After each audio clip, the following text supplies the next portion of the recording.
Olá, gente. Bem-vindo ao nosso canal mais uma vez. E hoje nós vamos continuar na nosso tema aqui sobre notas históricas e culturais. Esse artigo eu tirei da Bíblia de Estudo Arqueológico, né, aquela Bíblia NVI, da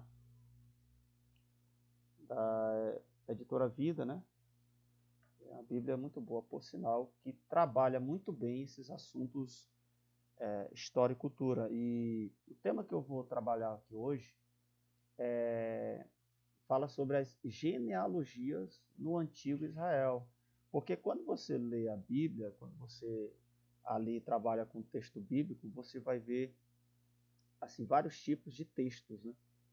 E dentro assim desses tipos de textos aí diferentes, por exemplo, você vai encontrar muitas genealogias que são ali expostas ali pelos autores dos livros. E isso você vai ver desde o Gênesis, que é ali o primeiro livro da Bíblia, você vai ver também em Mateus 1, que é inclusive de onde eu tirei aqui esse artigo, né?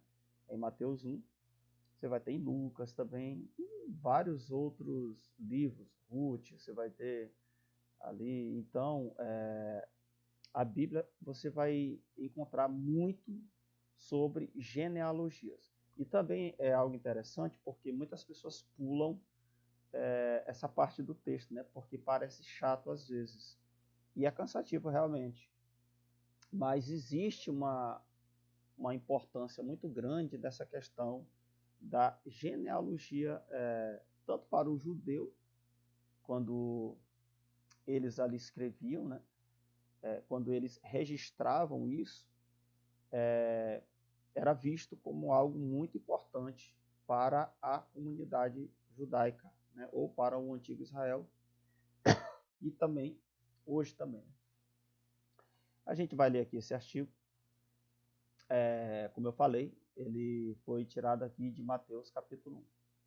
Diz o seguinte: nas sociedades organizadas em torno do parentesco, as genealogias, que são listas de nomes que traçam a ascendência de um determinado indivíduo ou grupo, são como registros públicos que documentam a história, estabelecem identidade e ou legitimam cargos. Olha aqui a importância, então, ó, da genealogia já nesse primeiro texto que a gente leu aqui, nessa primeira parte. Vocês verem o quanto isso era visto como algo extremamente importante para eles. Então, a chave para a legitimidade e a identidade é um laço familiar direto e irrefutável com o passado.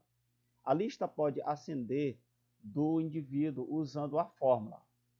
Ele usa aqui uma fórmula: X, filho de Y, filho de Z, e assim por diante. Isso aqui a gente vai ver em 1 Crônicas, Esdras e Lucas, né? São aqui exemplos desse tipo de aqui dessa fórmula aqui de genealogia, desse tipo aqui de texto. Ou descer de um antepassado comum usando o padrão. Ele vai usar aqui uma outra fórmula: X era o pai de Y, Y era o pai de Z, e assim por diante. Aí você vai ver esse tipo de fórmula já em Gênesis, Ruth e em Mateus 1, que é o texto, inclusive, que a gente está lendo aqui. Os dois tipos básicos de genealogias podem ser combinados. Aí você pode ver no próprio texto de Mateus 1, no verso 1, e também dos versos 2 a 17. Você vê como que está ali descrito. Além disso, as listas genealógicas podem conter uma simples sucessão de nomes ou ser completados com conteúdo ampliado relativo às ações de certos indivíduos proeminentes na lista. Ele vai continuar aqui. As genealogias retratam notavelmente a história anterior e posterior de Israel. Há somente 10 listas genealógicas principais em Gênesis. Por exemplo, né, aí você vai ter aqui o registro da descendência de Adão, Gênesis 5, verso 1. Esses registros servem para estabelecer e proteger a identidade regulando uma variedade de interações sociais, inclusive casamento e propriedade de terras. Você vai ver em Deuteronômio 25, Esdras 10 e etc. Dessa maneira, o registro das famílias que tinham voltado de exílio era uma preocupação durante o período pós-exílio. Aí você vai ver em 1 Crônicas, do 1 ao 9, né? Esdras 8, em Neemias 7. Para quem já leu essa história, você vai ver que é exatamente isso. Quando os judeus eles voltam lá da Babilônia, lá daquele exílio, eles voltam casados com mulheres gentias. E aí Esdras, ele lê a lei para eles ali e tal, e na genealogia você vai ver ali o quanto esse tema ele era trabalhado ali, ele era importante. E aí é feita uma limpa ali, ali no povo, né? E os homens tiveram que mandar embora tanto as mulheres, que eram gentias, né? Quanto até os filhos. E para poder manter uma genealogia, ali no caso judaica. Então, tudo isso é trabalhado, esse tema é trabalhado aqui nessas referências que são citadas aqui. Ó. Ele vai continuar aqui. Ó. As genealogias eram especialmente importantes no Israel antigo, porque o direito de ocupar cargos importantes era um privilégio, olha só, hereditário. Por exemplo, o sacerdócio era assegurado aos filhos de Levi. Aí você vai ver aqui em Êxodo 6, em Números 3, 1 Crônicas 6. Tudo isso daí, ó. Você olha depois essas referências e pode conferir. Enquanto a realeza era reservada aos descendentes de Judá, Gênesis 49, 10, mais especificamente ao filho de Davi. Aí você vai ver em 2 Samuel capítulo 7, de 12 a 16, Salmo 89, Isaías 9 e 11 também vai trabalhar isso daí, essa promessa aí, né? Na época do Novo Testamento, armazenavam-se certos registros genealógicos no arquivo público no Monte do Templo, enquanto outros eram mantidos por famílias particulares.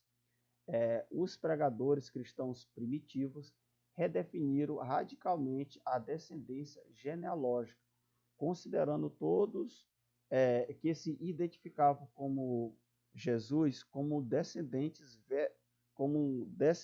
verdadeiros e legais de Abraão. Os herdeiros segundo a promessa. Aí você vai ver em Gálatas 3, Mateus 3 também, 9, né? João 8, Romanos 4. O Novo Testamento preserva duas listas genealógicas apropriadas, ambas as quais apresentam a ascendência humana de Jesus, o filho de Davi. Claro, em Mateus 1, né, de 1 a 17, e em Lucas 3, do verso 23 ao 38. Também você vai ter ali uma genealogia um pouco diferente dessa de Mateus, mas cada ela tem ali um ponto de partida, né? Diferente. Então, as duas listas, ele vai até dizer aqui, ó, as duas listas são diferentes e as razões para essas variações são muito debatidas. Talvez o registro em Lucas preserve a árvore familiar biológica de José, enquanto em Mateus registra-se a linhagem legal da descendência que autenticou a reivindicação de José e Jesus, é claro, né, ao trono de Davi. Outros entendem que a genealogia em Mateus seja de José, enquanto Lucas registra a descendência de Maria. Eu já vi algumas pessoas falando exatamente isso daqui, né? Essas duas teses aqui que foi trabalhada aqui.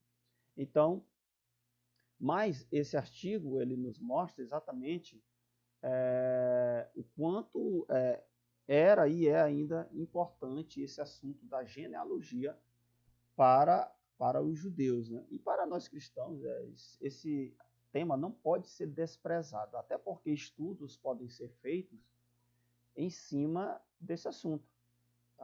Como ele falou aqui, isso pode autentificar, né, ou autenticar para uma pessoa se ela faz parte de uma realeza, né, ou do sacerdócio, etc. Então, por isso que tudo era anotado. É claro que muitos desses livros foram queimados, foram destruídos ali no ano 70 depois de Cristo, com a invasão de Tito em Jerusalém. Mas disse, né, que muitos desses livros ainda foram preservados por famílias, porque, como diz aqui até o artigo, né, algumas famílias elas tinham sim esses livros genealógicos em casa. Então, creio assim que muita coisa ali foi preservada. Até por isso que hoje alguns judeus eles sabem de quais famílias eles descendem. E isso é um tema também que é bem debatido, é bem discutido. Aqui a gente tem uma página, né? Vai dizer que página de abertura do Evangelho de Mateus, dos Evangelhos, nos Evangelhos de Liesbo, Alemanha, século X depois de Cristo. Então, esse aqui é um documento antigo e ele vai mostrar exatamente aqui o primeiro capítulo de Mateus. Então, essa Bíblia trabalha muito com essa questão de documentação, né, de fonte histórica. As fontes históricas elas são extremamente importantes para se trabalhar a própria história, né? Então, muito interessante esse material aqui. Então tá aí, gente. Quem não é inscrito em nosso canal, se inscreva, deixe seus comentários, seu like, compartilhe os nossos vídeos para que mais pessoas venham ter acesso ao nosso conteúdo. Deus abençoe sua vida.